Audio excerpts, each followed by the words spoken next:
Hər kəsi salamlayıram. Bu günləri ana cəzgilərlə mövzumuzu davam elətdirəcəm. Mən ilk öncə bir kombinasiya hazırlamışdım. Sonra düşündüm ki, ana cizgilərlə mövzuları davam elətdirsək daha faydalı olar. Həyat cizgisi ilə əlaqəli bir video paylaşmışdım. Bu günləri ağıl cizgisi, baş cizgisi və qalp ürək cizgisi ilə əlaqəli bir kombinasiya hazırlamışam. Onunla əlaqəli məlumatları sizlərlə paylaşmaq istəyirəm. Deməli, burada bizim həyat cizgimizdir burada. Sonra burada ağıl cizgimiz, baş cizgimiz də eyni vaxtda deyilir. Sonra qalp ürək cizgisi deyilən cizgi, sonra taley cizgisi burada çizmişəm. İlk öncə bu ağıl cizgisi ilə əlaqəli bir məlumat verim. Ağıl cizgisinin çıxdığı yer çox önəmlidir.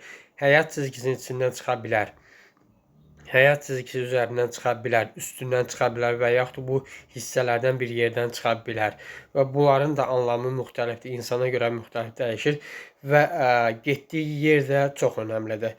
Bu formada da ola bilər və eyni zamanda düz gələ bilərdi və yaxud da burada hər hansı bir cizginin təsirindən və yaxud etki cizgisinin təsirindən qırılıb aşağıda düşə bilər. Bu da insana görə müxtəlif anlama gəlir və müxtəlif mənaları vardır. Sizin ağıl cizginiz hansı formadadır?